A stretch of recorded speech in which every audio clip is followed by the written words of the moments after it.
हम लोग को आज पढ़ना है तीसरा नंबर ना, दो को लिखा चुके थे, तीसरा नंबर में पढ़ना था बच्चा लोग हम लोगों को वैद्युत अपघटन। अच्छा, ये नाम से ही लग रहा है वैद्युत, वैद्युत मतलब विद्युत और अपघटन का मतलब क्या है, टूटना। यानी जब हम लोग वैसी रासायनिक अभिक्रिया जिसमें विद्युत का उपयोग कर उसके यौगिकों को विखंडित किया जाता है यानी तोड़ा जा सकता है, ऐसी प्रक्रिया को ही क्या कहते हैं, वैद्युत अपघटन। इसमें सभी को सभी तोड़ नहीं सकते हम लोग, ये भी एक लिमिटेशन। तोड़ेंगे किसको, यही बड़ा चीज़ है कि तोड़ेंगे हम लोग किसको, कौन सी यौगिक को तोड़ा जा सकता है। तो याद रखेंगे वैसे यौगिक को तोड़ा जा सकता है जो आयनों का निर्माण करता है। किसका निर्माण करेगा, आयनों का। यानी वैद्युत अपघटन में वैसे यौगिक शामिल होंगे जो आयनों का निर्माण करते हैं। किसका निर्माण करते हैं, आयनों का निर्माण करते हैं। अब जैसे सवाल ये रहता है कि कौन सा ऐसा यौगिक है जो टूटने पर आयनों का निर्माण करेगा, वो है, उसका नाम है सोडियम क्लोराइड यानी नमक।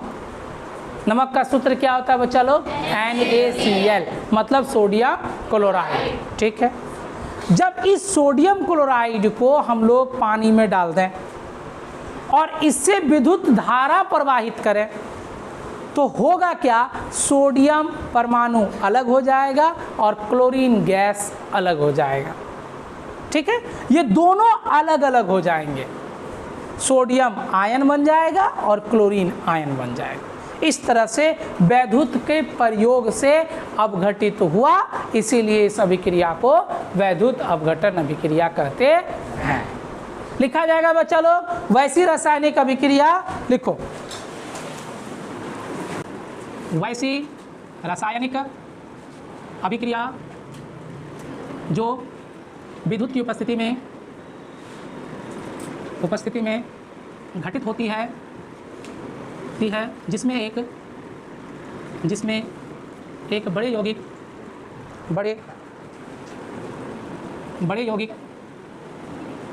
विद्युत के प्रवाह से खंडित हो जाते हैं, खंडित होकर कैथोड एवं एनोड बड़े यौगिक विद्युत के प्रवाह से खंडित, जिसमें एक बड़े यौगिक विद्युत के प्रवाह से खंडित होकर कैथोड एवं एनोड में एकत्रित हो जाते हैं, वैद्युत अपघटन अभिक्रिया कहलाते हैं। ठीक है, जैसे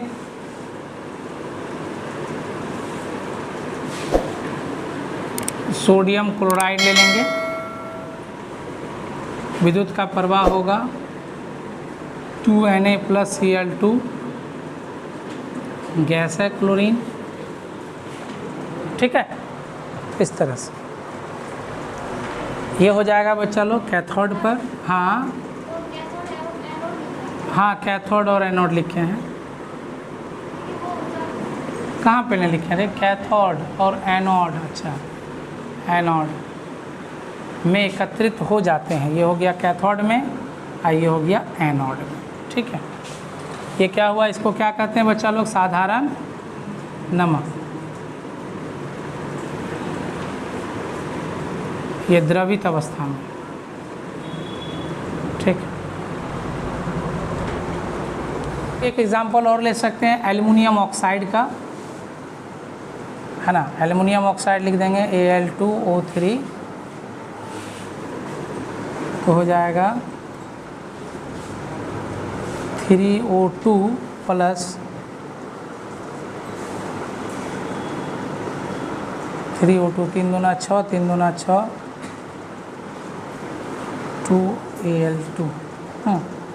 ठीक है, 2Al2, 4Al होगा ना यहाँ पर, 4Al। तो ये भी हो जाएगा हमारा कहाँ, कैथोड में,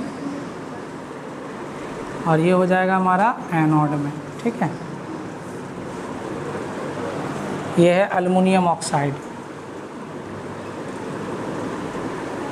अल्मीनियम ऑक्साइड। सब में विद्युत धारा का प्रवाह हो रहा है, ठीक है। ये बिना विद्युत धारा के प्रवाह का नहीं हो सकता।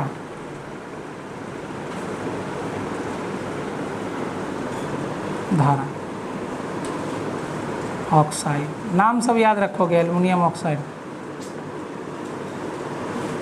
तीसरा में अगर जल को ही ले लेते हैं,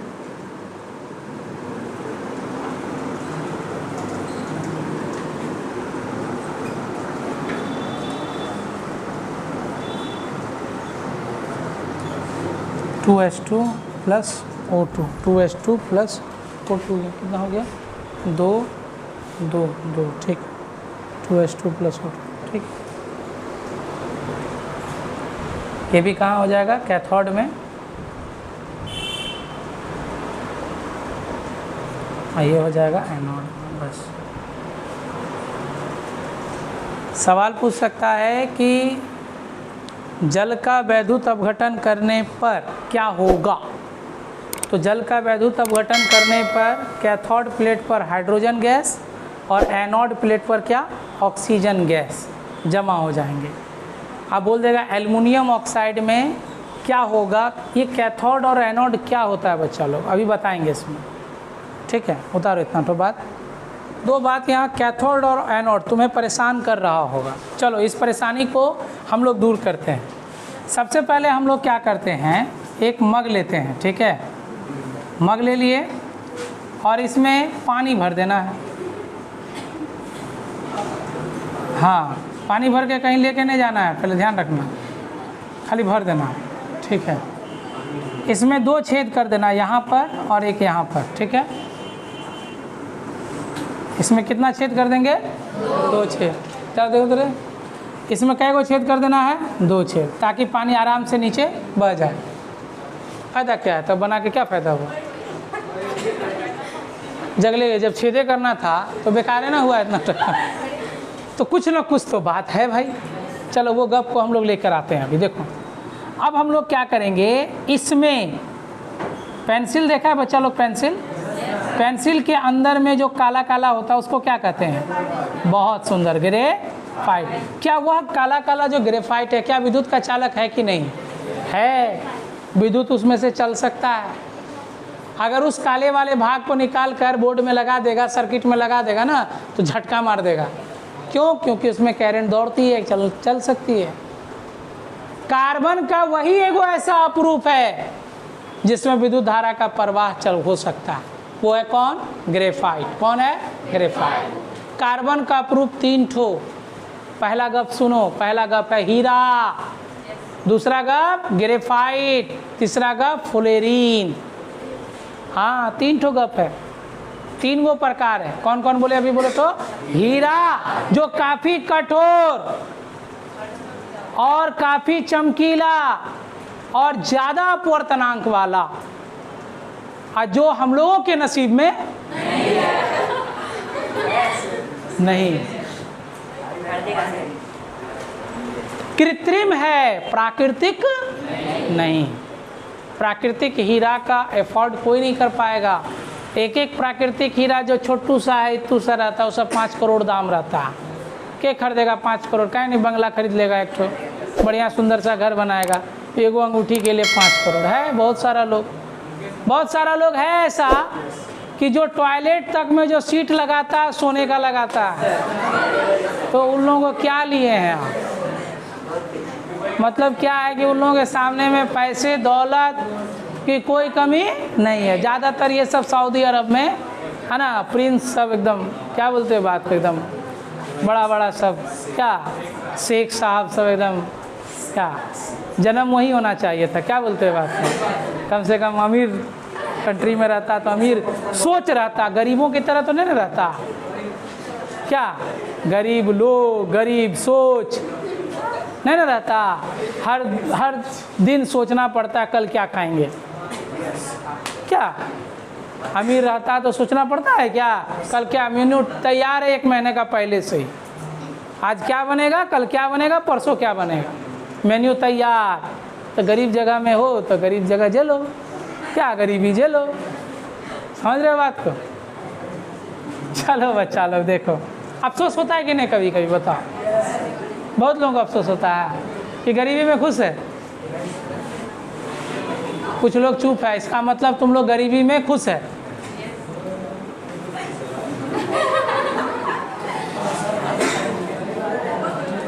तो फिर फ़ायदा क्या है पढ़ लिख करके बड़ा आदमी बनने का, नौकरी करने का? क्या फ़ायदा जब गरीबी में ही खुश हो? तो दूगो हाथ है, दूगो पैर है, ये है सलामत, कुछ ना कुछ करके खाइए लोगे। क्या फ़ायदा तकलीफ़ करके पढ़ने का? पढ़ाई आसान चीज़ है क्या? तकलीफ़ होता है, बहुत तकलीफ़ है, मन नहीं लगता है, नींद आता है। बच्चा लोग का मन का बात बोल दिए हम। हाँ, बगल में मोबाइल रहता है तो मोबाइले देखने का मन करता है। आज किसी का मैसेज आया होगा शायद, हर दिन चेक होता है, लेकिन पता चलता है क्या कि उसी व्हाट्सएप को हम बार बार चेक कर रहे हैं, बार बार कुछ नहीं आ रहा। ठीक है, फ़ायदा क्या? क्योंकि तुम गरीब हो इसीलिए तुम ऐसा कर रहे हो। अमीर लोग को उतना फ़र्क नहीं पड़ता।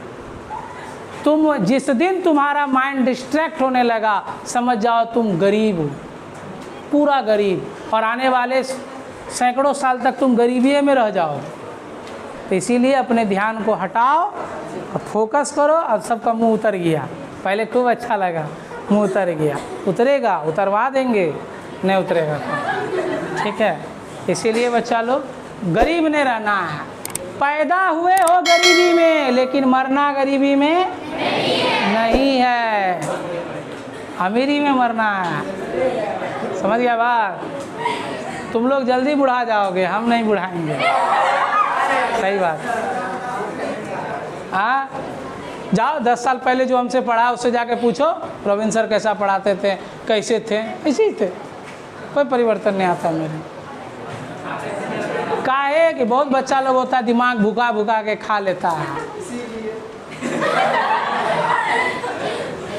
देखो है ना उदाहरण में, क्या बोलेंगे।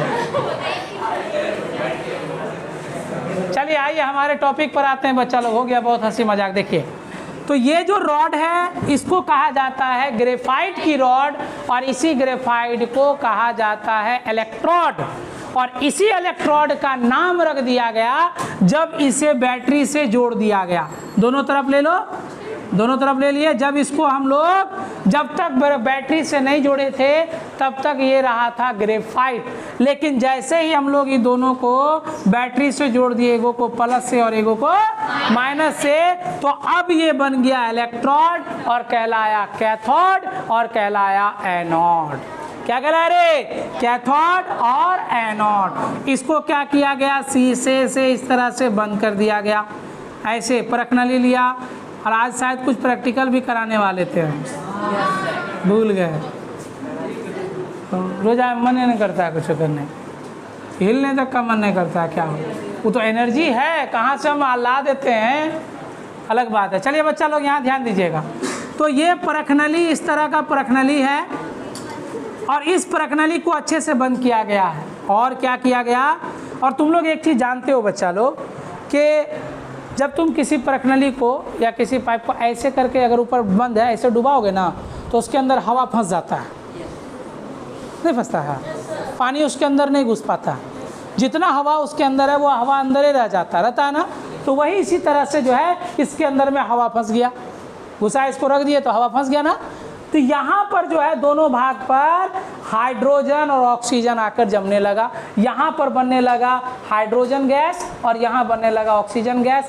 कब बनने लगा? जब इसको हम लोग किससे जोड़ दिए? बैटरी से। क्योंकि बैटरी से जोड़े तो करंट इसमें भी आया, इसमें भी आया। इसी ग्रेफाइट के प्लेट को ही कहा जाता है इलेक्ट्रोड, और इसी को कहा जाता है कैथोड और एनोड। क्या कहा जाता है? कैथोड और एनोड, कैथोड और एनोड। समझ में आया गप? यानी कि मतलब ये कहलाएगा हमारा कैथोड इधर और ये कहलाएगा क्या? एनोड। क्लियर बात है बच्चा लोग? तो इसी तरह से हम लोग समझ जाएंगे इसको। वैद्युत अपघटन अभिक्रिया में यही होता है।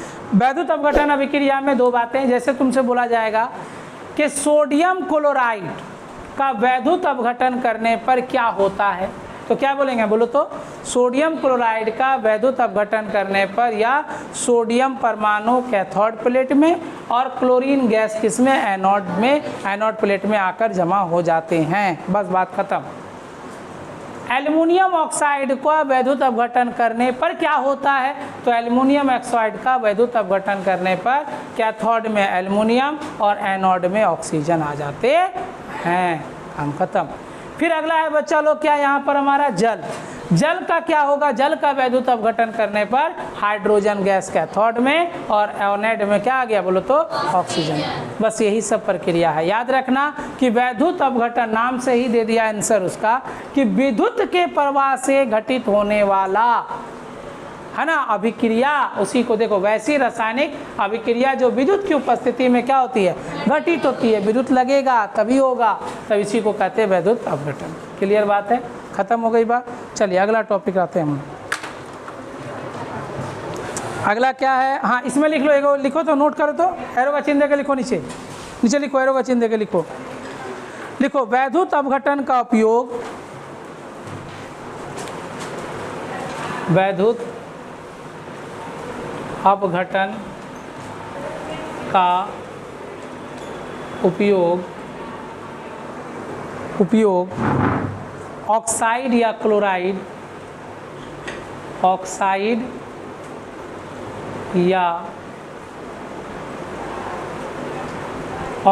या क्लोराइड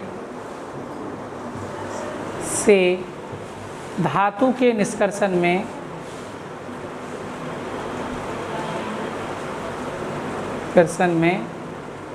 होता है।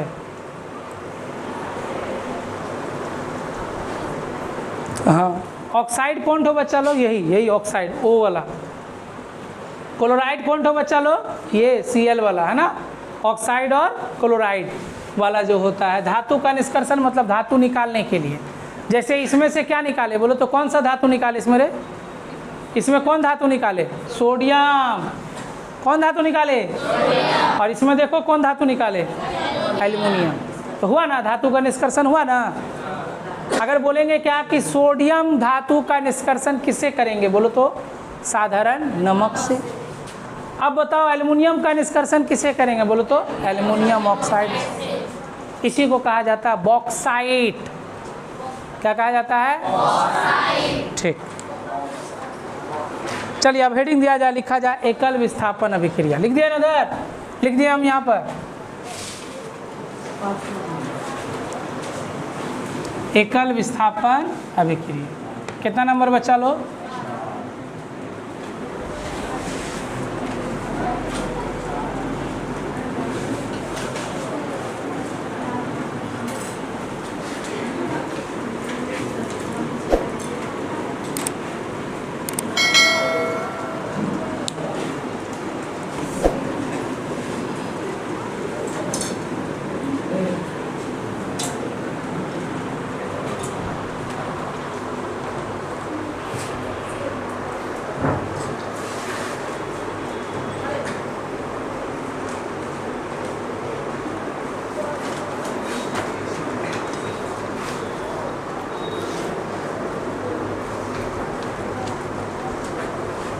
लिखा जाएगा बच्चा लोग वैसी रासायनिक अभिक्रिया। लिखिए, इसको लिखिए, समझा देंगे। वैसी रासायनिक अभिक्रिया जिसमें किसी यौगिक के परमाणु या परमाणुओं के समूह, यौगिक के परमाणु या परमाणुओं के समूह का दूसरे परमाणु द्वारा विस्थापन करने के प्रक्रिया को एकल विस्थापन अभिक्रिया कहते हैं।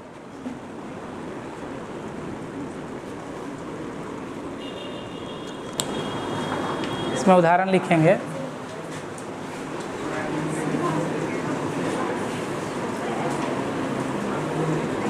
जब लोहे की काठी को कॉपर सल्फेट के जल विलयन में डाला जाता है तो लोहे द्वारा कॉपर सल्फेट के विलयन से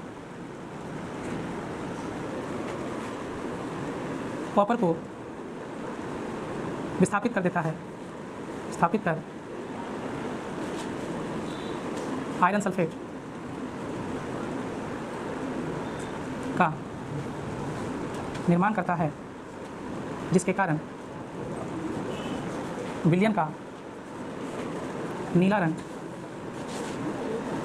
धीरे धीरे गायब होकर हल्के भूरे रंग का बन जाता है।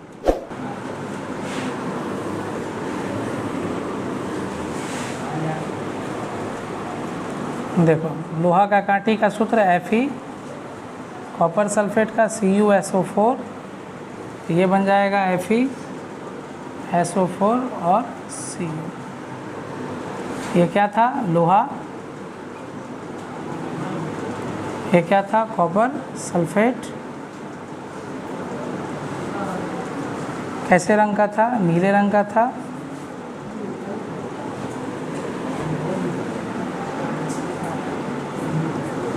Iron sulphate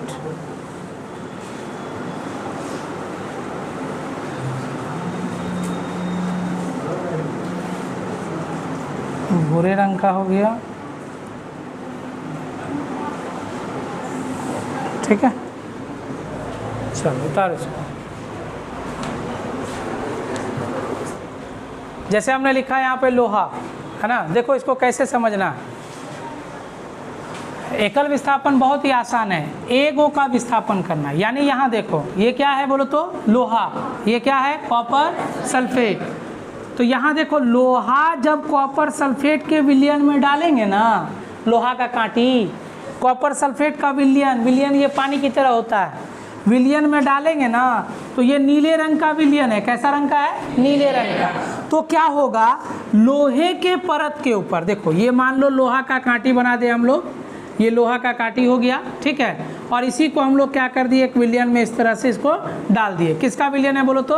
CuSO4, copper sulphate का विलयन में इसमें डाल दिए। तब हो क्या रहा है? कॉपर सल्फेट से कॉपर को विस्थापित कर रहा है, और यह कॉपर अलग होकर इसके बगल में आकर के चिपक रहा है। हाँ, यही चीज। इस कांटी में कौन चिपक रहा है आकर के? हट, कॉपर का चिपकेगा रे? सल्फेट ना चिपकेगा। कौन चिपकेगा? सल्फेट। ये सल्फेट आकर के इसके सरफेस पर क्या हो रहा है? चिपक रहा है। तो अलग कौन हो जा रहा है बोलो तो? कॉपर। ठीक है, तो कॉपर सल्फेट से कॉपर को धक्का मार के निकाल दिया। कौन? अरे कौन निकाला? लोहा।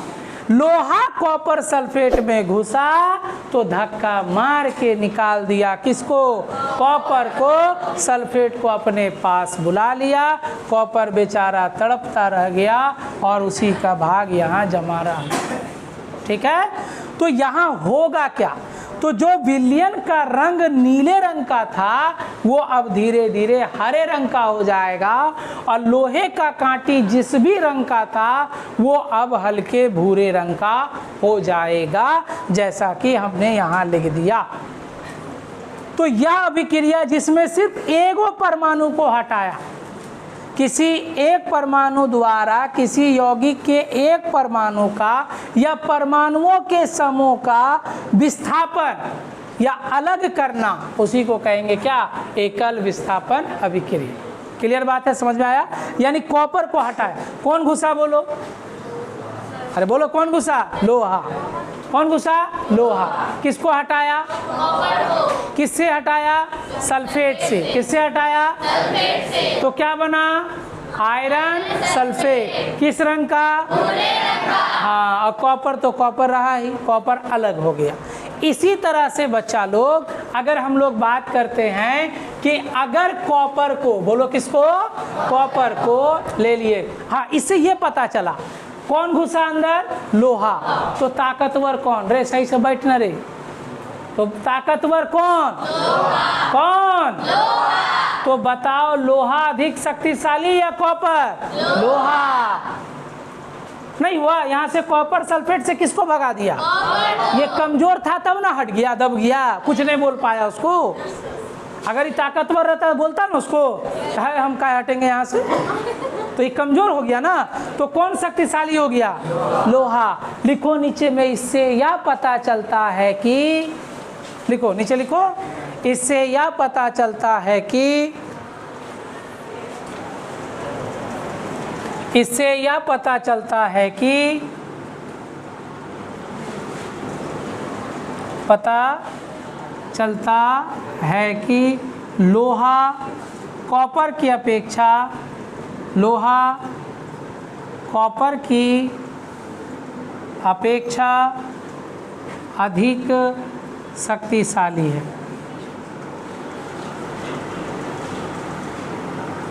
हाँ हो गया, कॉपर की अपेक्षा अधिक शक्तिशाली। चलिए, दूसरा गप कहा जाता है कि अगर आप कॉपर को लोगे और बड़ा ही महत्वपूर्ण सिल्वर नाइट्रेट, किसको लिए बोलो तो? सिल्वर नाइट्रेट, ठीक है, चांदी वाला नाइट्रेट को आप लोगे तो कॉपर क्या करेगा? लात मार के भगा देगा सिल्वर को और बोलेगा तुम भाई साहब अलग हो जाओ, दुनियादारी सिल्वर छोड़ देगा। अब लात मार के निकाल गया तो दुनियादारी छोड़ना ना पड़ गया। तो क्या हुआ बोलो, यहाँ फिर से कहानी सुनो, कहानी बहुत ही रोमांचक कहानी है ये। जब कॉपर सिल्वर नाइट्रेट के अंदर आया तो सिल्वर नाइट्रेट को जैसे ही देखा कॉपर तो गुस्सा हो गया, बोला तुमको लात मार के भगा देंगे। तो वही हुआ, लात मार के सिल्वर को भगा दिया और सिल्वर बेचारा लास्ट में देखो अकेला रह गया और बच गया नाइट्रेट। नाइट्रेट बोला कि क्या हमको भी भगा दोगे? बोलोगे नहीं, तुमको नहीं भगाएंगे, तुम मेरे पास आ जाओ। तो ये आ गया इसके पास, तो कॉपर नाइट्रेट बन गया और क्या अलग हो गया? सिल्वर। तो यही हुआ। तो बताओ कौन अधिक शक्तिशाली हुआ? हाँ, यहाँ कौन कमजोर था? यहाँ शक्तिशाली कौन हो गया? हाँ, तो कॉपर सब जगह कमजोर नहीं है, यहाँ पर वो क्या है? शक्तिशाली। तो इससे यह स्पष्ट होता है, क्या लिखेंगे बोलो तो? इससे हाँ स्पष्ट होता है कि कौन बोलो तो? कॉपर अधिक अधिक क्रियाशील है या शक्तिशाली है, ये भी लिख सकते हैं। अधिक क्रियाशील या क्या बोल सकते हैं इसको? शक्तिशाली है। किससे? हाँ, सिल्वर से। ठीक,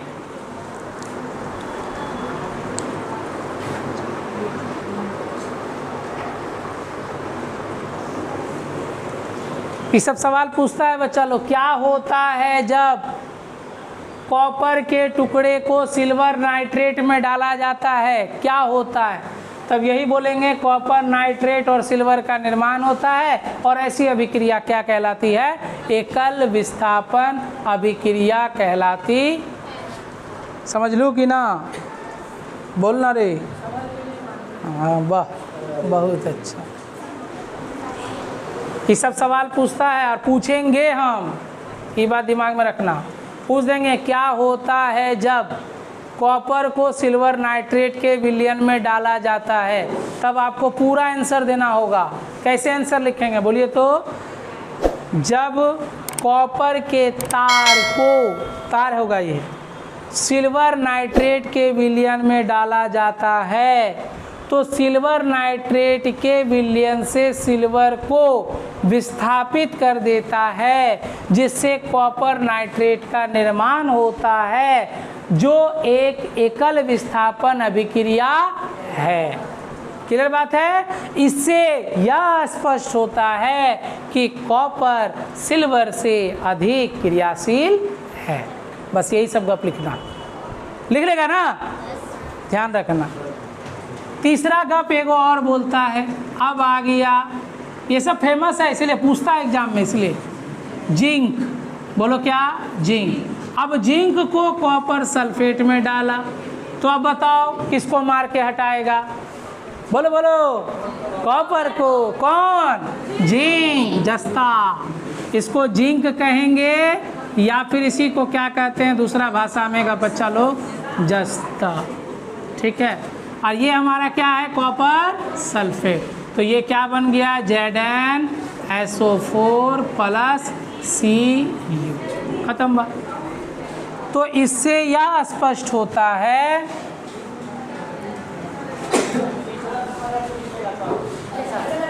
किसी का पेमेंट था क्या रे, पूछ लीजिए सर, लिख लीजिए। देखो इससे यह स्पष्ट होता है कि कौन शक्तिशाली है, बोलो तो, हाँ, जिंक किससे शक्तिशाली, हाँ, कॉपर से अधिक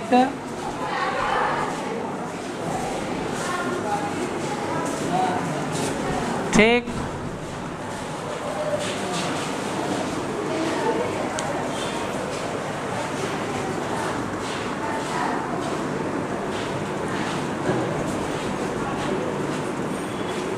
समझ में आ रहा है कि नहीं सब रे?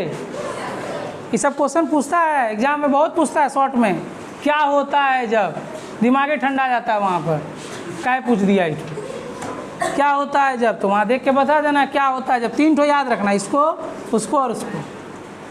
अपने वही खुद आंसर दे रहा, क्या बोल रहा है, copper Cu, silver nitrate AgNO3, वही दे रहा, बस समझ लेना। बड़ा वाला में से एगो को तोड़ देना, देखो बड़ा वाला में से एगो तोड़े, यहाँ भी देखो बड़ा वाला में को तोड़े, यहाँ भी देखो बड़ा वाला में को तोड़े, हो गया ना, अब याद हो गया ना दिमाग में कि बड़ा में से एगो को तोड़ देना। वह तोड़ना है जो धातु है, वह तोड़ना है जो धातु है। कॉपर क्या धातु है कि नहीं है?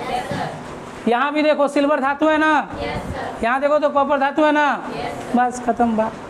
ठीक है बच्चा लोग, रहने दो।